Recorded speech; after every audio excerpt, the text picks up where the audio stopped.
Amados irmãos e amigos, nós queremos ler então em Lucas capítulo 6, versículos 20 a 26. Lucas 6, 20 a 26.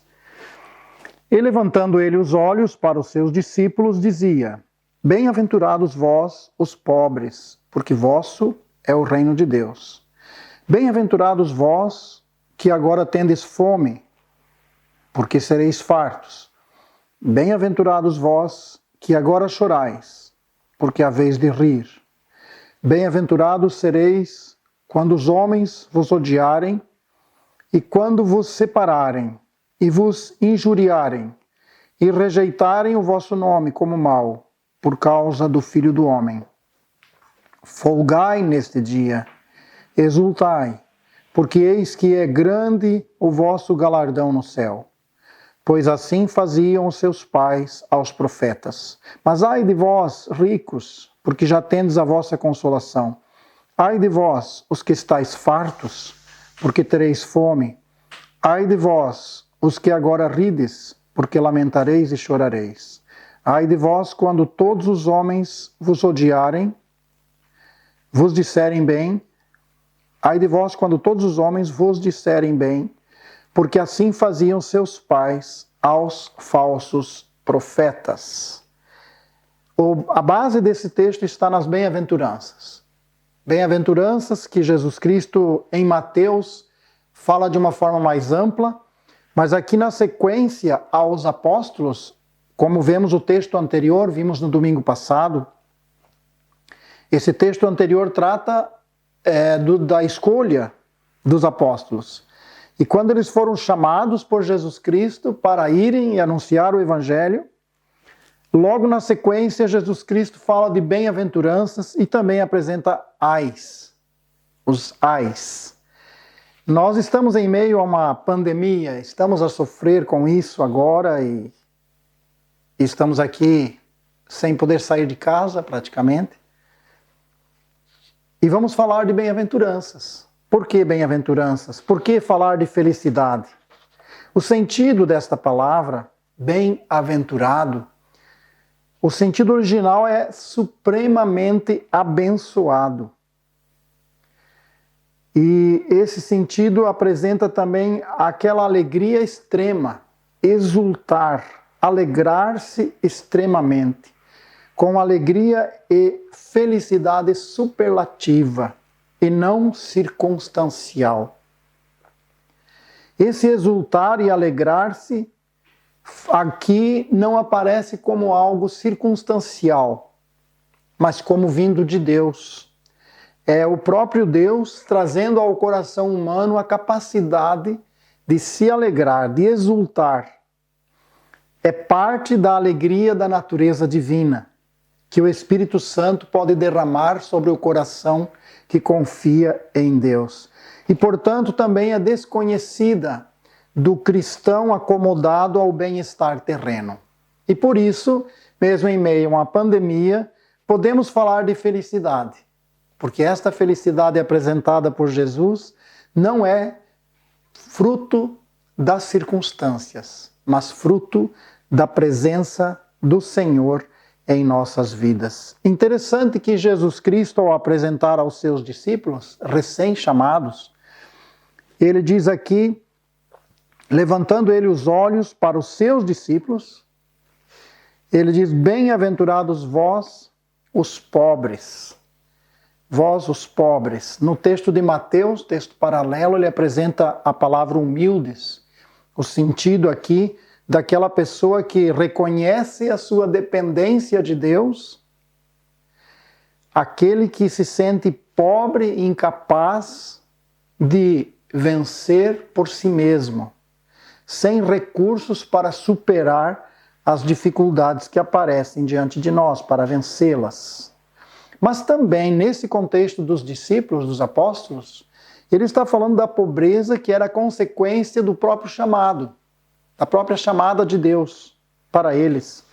Eles iriam seguir Jesus sem buscar dinheiro, sem querer riquezas. E nós temos uma tendência no mundo cristão, chamado cristão, que estão a buscar, na verdade, riquezas, vão a Jesus em busca de um bem material, em busca de riquezas.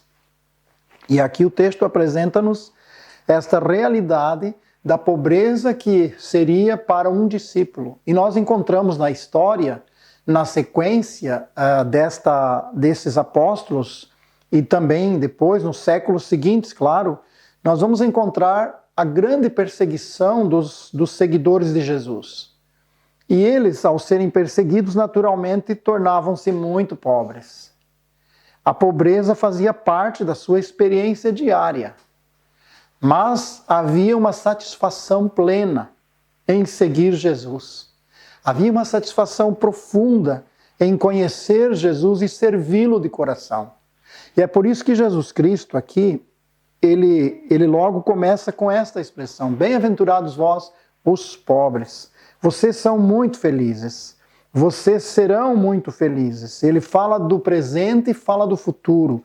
E ele diz: é possível gozar uma alegria profunda, mesmo quando vocês não tiverem nada. Quando vocês perderem tudo. Quando tiverem que fugir sem nada nas mãos. Deus garante a vocês a alegria profunda, a satisfação da presença do Senhor. E ele fala mais um pouco sobre o sofrimento, quando ele diz: quando vocês tiverem fome, bem-aventurados vós que agora tendes fome. Ele fala desse tempo presente, não só do momento em que estava ali com seus discípulos, mas desse tempo presente da vida terrena em que serviriam a Jesus e passariam fome. Nós temos no relato do apóstolo Paulo, quando ele escreve sobre a sua experiência de servir a Jesus, ele fala do frio, ele fala da fome, ele fala da pobreza, ele fala da nudez, ele fala da perda completa de todos os bens, de todos os recursos da sua vida humana, onde praticamente ele podia dizer: eu não tenho mais nada, mas no interior havia uma felicidade tremenda, um gozo tremendo. Aquilo que combatia o medo, aquilo que combatia a angústia do sofrimento, era a presença do Senhor trazendo esta bem-aventurança, essa felicidade de pensar no futuro. Porque essa felicidade que Jesus está a apresentar, ele diz sempre com uma força maior para o futuro. Ele diz: sereis fartos. Então, suportar as adversidades e as dificuldades do próprio ministério para experimentar no futuro a completa satisfação, a satisfação plena em todas as áreas. Então, esta fome podia estar primeiramente aqui em Lucas relacionada à experiência do apóstolo no serviço para o Senhor. Mas aqui, voltando para o texto paralelo de Mateus, quando ele fala de fome, ele está falando de pessoas que têm desejo de Deus. E aqui ele está dizendo da fome simplesmente: bem-aventurados vós os que sentem fome porque serão fartos. Em Mateus ele fala de justiça, sede de justiça. Então ele não fala apenas a um apóstolo, mas a alguém que está com muita fome e sede de Deus. Interessante que o salmista se refere a isso. Ele diz: a minha alma tem sede de ti, ó Deus. A minha alma tem sede de ti.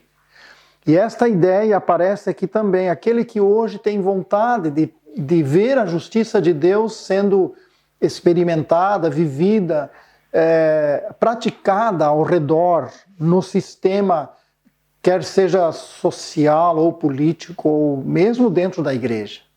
Que a justiça de Deus esteja ali não só no sentido da justificação salvadora, o ato salvador de justificar, mas o processo de vida cristã amparado e seguindo os padrões da justiça divina. Então, quando ele fala aqui, ele fala desta fome e desta, como Mateus diz, fome de justiça, fome da santidade, fome do próprio Deus. O próprio verso 21 depois diz: bem-aventurados vós os que agora chorais, porque haveis de rir. Então o choro também acompanha a vida cristã. Não é só o sorrir, mas como podemos no meio das lágrimas ter felicidade? É claro que ele está falando aqui do choro em diversos aspectos neste relacionamento com Deus. Pode ser primeiro por nossos próprios pecados, porque a felicidade passa a decorrer em nossas vidas, a acontecer conosco, quando realmente nós reconhecemos os nossos pecados. Quando nós também choramos pelos perdidos, quando nos identificamos com o nosso Salvador que orou e que chorou pelos pecadores. Então, essa felicidade pelos que choram, para aqueles que choram, e diz o texto, a vez de rir. Então não é chorar por algo mal que eu fiz, mas por aquilo que realmente faz sentido no projeto de Deus nas nossas vidas. Os que têm fome, os discípulos podiam ter, os que têm sede, os que choram pela condição do mundo perdido ou pela identificação com o próprio Jesus Cristo. Depois o verso 22 diz, bem-aventurados sereis quando os homens vos odiarem e quando vos separarem e vos injuriarem e rejeitarem o vosso nome como mal, por causa do Filho do Homem. Aqui vem as injúrias, aqui vem as perseguições, e ele está a falar aqui nessa dificuldade que aparece para um cristão no mundo. Mas eu gostaria de citar primeiro no aspecto, nesse sentido do sofrimento, por amor a Cristo, eu queria citar também o aspecto negativo desse sofrimento. É preciso identificar a origem do sofrimento, porque por vezes o cristão pode estar a sofrer injúrias ou algum ataque, pode ser por erro dele mesmo. O apóstolo Pedro, no capítulo 4, versículo 15 da primeira carta, ele fala que nenhum de vós padeça como homicida ou ladrão ou malfeitor, ou como que se intromete em negócios alheios. Então, aqui nesse contexto de Pedro, o sofrimento pode estar sendo por um erro do próprio cristão. Ele está a intrometer-se nos negócios dos outros. Pedro ensina que devemos identificar a origem do sofrimento, pois muitos crentes poderiam estar a sofrer por seus próprios erros. Sem dúvida, o erro menos evidente que Pedro cita é o erro de intrometer-se nos negócios dos outros. Ele fala de um homicida, um ladrão, e é muito fácil a condenação de uma pessoa que comete um crime como este. Mas, por vezes, intrometer-se na educação dos filhos, por exemplo, na vida do casal, ou nos negócios, ou na administração dos recursos financeiros, pode gerar um desconforto entre duas pessoas e pode gerar esse sofrimento. E esse sofrimento não é o sofrimento bem-aventurado. Esse sofrimento é causado por um erro. Mas o aspecto positivo do sofrimento, como já vimos aqui, e Mateus fala muito bem sobre isso, é quando somos injuriados por causa de Jesus Cristo. O texto aqui mesmo fala isso, e Mateus também apresenta injuriarem e rejeitarem por causa do Filho do Homem. Quando ele apresenta as bem-aventuranças, cada uma delas em Mateus parece retratar um pouco do caráter de Jesus Cristo. E ele diz que é muito bem-aventurado, é feliz, é felicíssimo aquele que consegue ter na sua vida o caráter de Jesus Cristo, a semelhança de Jesus Cristo, em cada aspecto desta bem-aventurança. Porém, no último versículo que trata desta bem-aventurança, ele fala diretamente por causa do nome de Jesus, por causa do testemunho de Jesus Cristo, sofrer as injúrias. E aqui está, nesse sentido positivo, esta ideia de injuriar, tem o sentido de jogar algo na cara de alguém. E nós, quando olhamos para a vida de Jesus, nós vimos que ele foi maltratado com palavras vis, escarnecedoras, infiéis. Jesus Cristo sofreu injúrias, acusaram-no de beberrão, amigo de pecadores, possuído de demônios. Jesus Cristo sofreu ataques com ardilosas perseguições, tentando para ver se o apanhavam em alguma palavra contra as autoridades judaicas ou contra o Império Romano.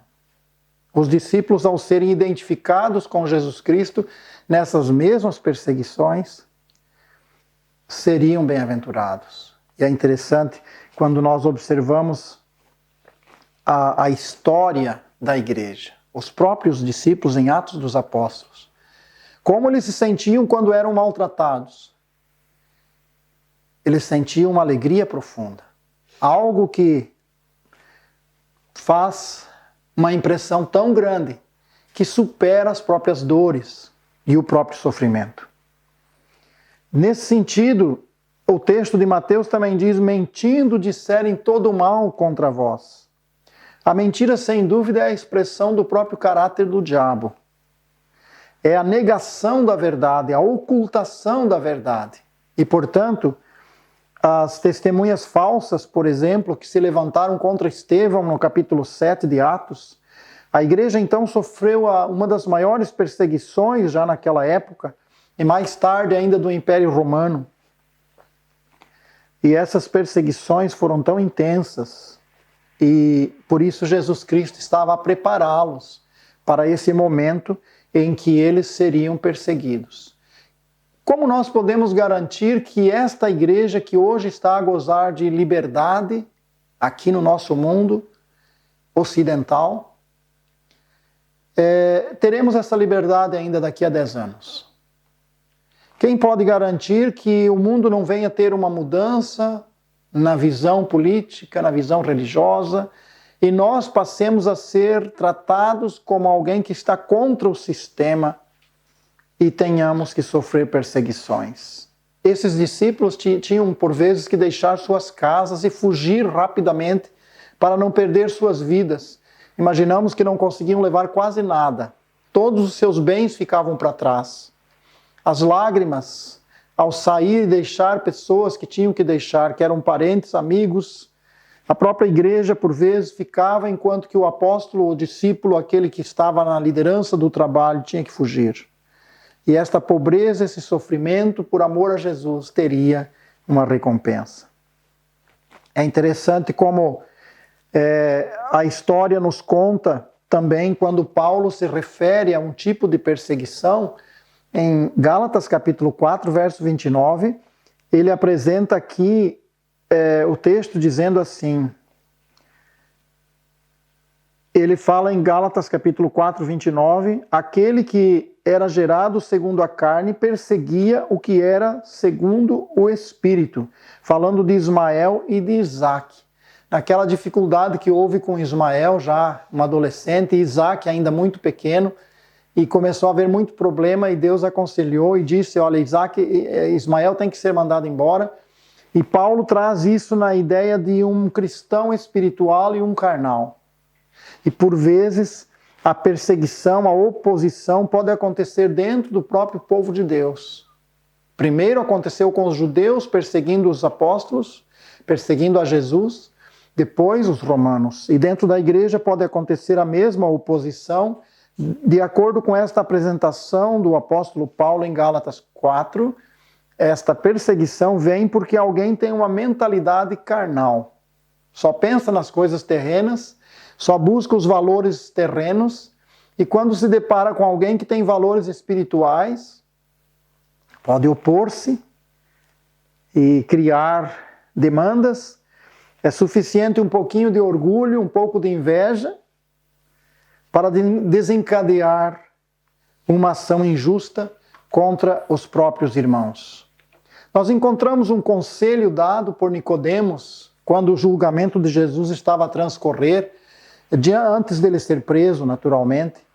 Nicodemos, quando ouviu uma atitude agressiva contra Jesus, Nicodemos disse, porventura condena a nossa lei um homem sem primeiro o ouvir e ter conhecimento do que faz? Nicodemos pedia apenas que Jesus fosse ouvido e seus argumentos fossem expostos à luz do sinédrio, à luz da lei de Moisés, e o sinédrio pudesse julgar isso segundo a lei mosaica. No entanto, o que conhecemos é que os homens responsáveis pelo zelo da justiça e da verdade, eles acabaram apenas respondendo para Nicodemos. Ele disse, porque és tu também da Galileia, disseram eles. Examina e verás, da Galileia não surgiu nenhum profeta. Por que eles não aceitaram o conselho de Nicodemos no julgamento de Jesus? Exatamente porque eles tinham inveja. O Pilatos sabia isso. Pilatos se refere a isso no capítulo 27, 18 de Mateus. A Escritura diz que sabia Pilatos que eles o haviam entregue por inveja. Então, muitos sofrimentos poderiam ser evitados se esse conselho de Nicodemos fosse hoje aceite na igreja local.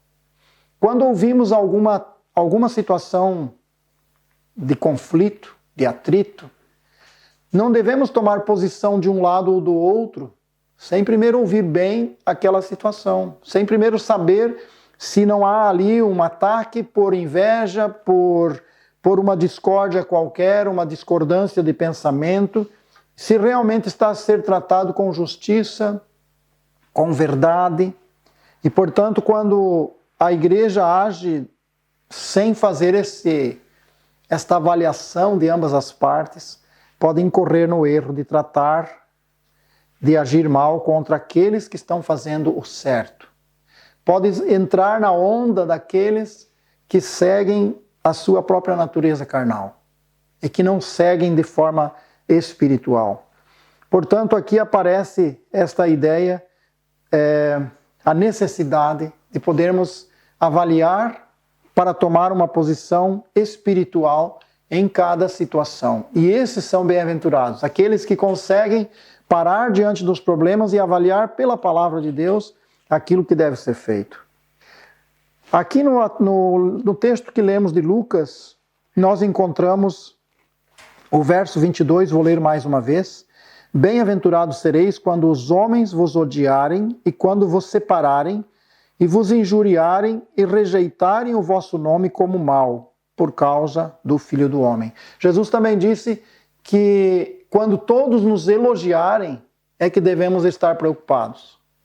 Porque os elogios do mundo não representam, muitas vezes não vão representar a realidade da nossa espiritualidade, mas ao contrário, podem estar identificar em nós uma semelhança com o próprio mundo. E por isso estão a elogiar. Então, o apóstolo Paulo também diz que todos os que quiserem viver piamente em Cristo sofrerão perseguições. Nós, como cristãos, estamos indo contra esta onda ou este mover social, cultural, de um mundo distante de Deus. E por isso precisamos entender que as perseguições fazem parte da nossa vida. Por isso Jesus está a dar aqui bem-aventuranças, para animar nossos corações, para que a gente saiba que devemos lutar mesmo quando tivermos oposições e dificuldades. Quando chegamos ao final desse texto, a partir do verso 23, ele faz uma ligação ainda com essas bem-aventuranças, e ele diz que devemos folgar, exultar.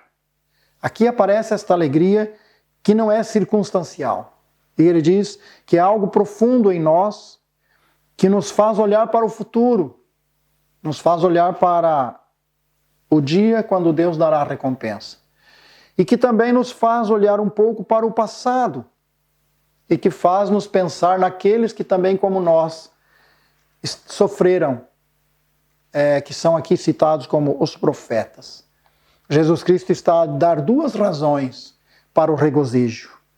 Ele está primeiro a dizer que nós temos a visão da eternidade, da comunhão com Deus para sempre, da recompensa eterna, mas também temos muitos que vieram antes de nós, que viveram essa experiência, e nós estamos a compartilhar destes sofrimentos. E Paulo disse que queria compartilhar dos sofrimentos de Cristo. É algo voluntário, não é uma imposição de Deus sobre nós.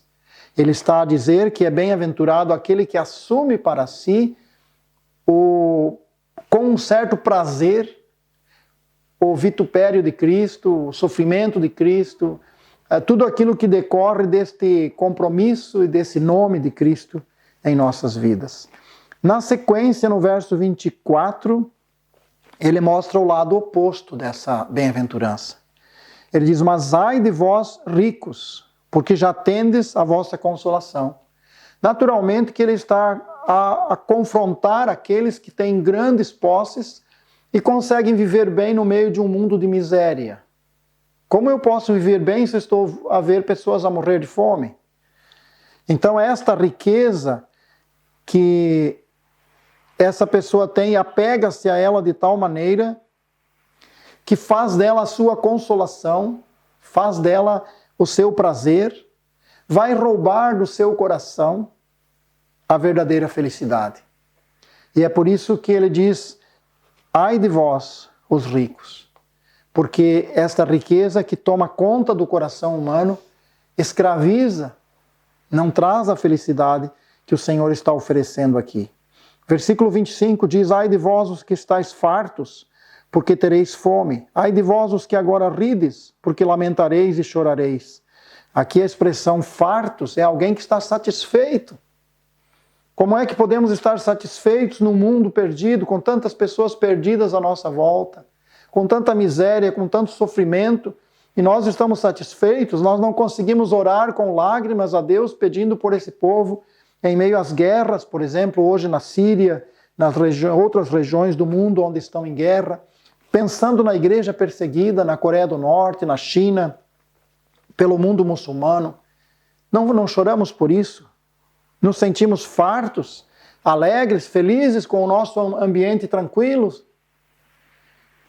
Assim ele diz: ai de vós, quando estivermos satisfeitos em nosso próprio mundo, sem ter lágrimas em favor da obra de Cristo e pelo sentir com aqueles que também estão sofrendo no mundo. Ai de vós que agora rides, porque lamentareis e chorareis.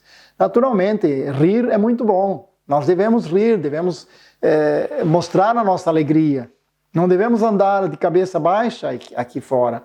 Nós devemos ter alegria. Nem sempre conseguimos, é verdade.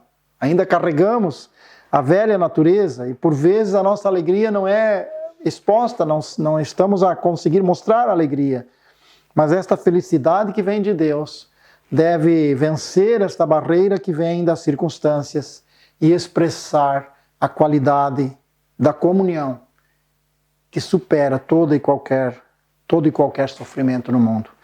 Versículo 26. Ai de vós, quando todos os homens de vós disserem bem, porque assim faziam seus pais aos falsos profetas.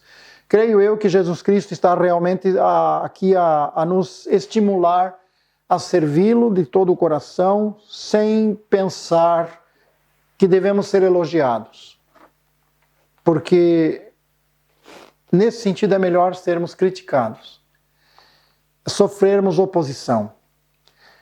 Não estarmos para agradar ao ser humano, para sermos politicamente corretos. Mas no sentido moral, sim. No sentido legal, sim.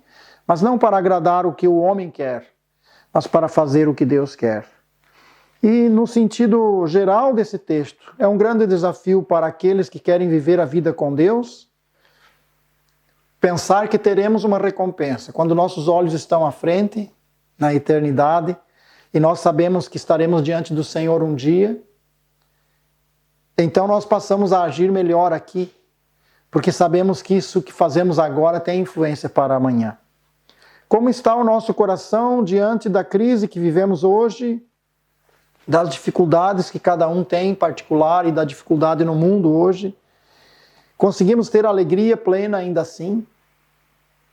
Quando Jesus Cristo falou sobre isso em João, ele disse que ele derramaria sobre nós como uma fonte. Aquele que beber da água que eu lhe der, será nele uma fonte a jorrar para a vida eterna. Isso explica mais ou menos como é que funciona, qual é a dinâmica desta felicidade. Eu creio que todos nós podíamos contar uma experiência de um dia muito feliz, um dia extraordinário. Algumas pessoas iriam dizer: o dia que eu comprei o carro no 0 quilômetro, ou o dia que eu encontrei a minha querida amada. Eu posso dizer isso da Deise. O dia que eu a encontrei, a semana seguinte eu estava radiante. Por quê? Porque eu ainda tinha 17 anos de idade, ela tinha 15. Para mim foi fantástico. Aquelas semanas seguintes eu só pensava quase que na Deise, né? Mas o que tornou isso realmente uma bem-aventurança na minha vida? Não foi as circunstâncias de encontrar de encontrar esta jovem que hoje é minha esposa. Mas foi as circunstâncias de encontrá-la também na presença de Deus, de encontrá-la na comunhão de Deus, de procurar a vontade de Deus nisso. Então, todos esses aspectos circunstanciais, quando são levados à presença de Deus e são colocados diante dele para que a sua vontade seja manifesta, sem dúvida, esses elementos circunstanciais agora já não têm a sua influência direta, mas vêm de Deus, porque estão embaixo dessa soberana vontade de Deus. Então a felicidade que temos no mundo não pode estar desassociada da nossa comunhão com o Senhor. Tudo aquilo que temos e possuímos no mundo precisa estar sujeito a Jesus. E quando nós também acolhemos em nosso viver diário, em nosso caráter, em nossas vidas, essas características que Jesus apresenta, especialmente a lista completa de Mateus, ali está a dar o caráter de Jesus, o bem-aventurado de Mateus. Nós encontramos ali aqueles que são os humildes, os que choram, os mansos. Nós encontramos uma lista completa do caráter de Jesus. E quando nós tomamos para nós, aceitamos e nos identificamos com Cristo, em seu caráter, as suas características passam a ser nossas e assumimos o preço e seremos bem-aventurados, felizes, supremamente abençoados, plenamente satisfeitos, capaz de exultar e alegrarmos-nos extremamente, com alegria e felicidade superlativa, e não circunstancial.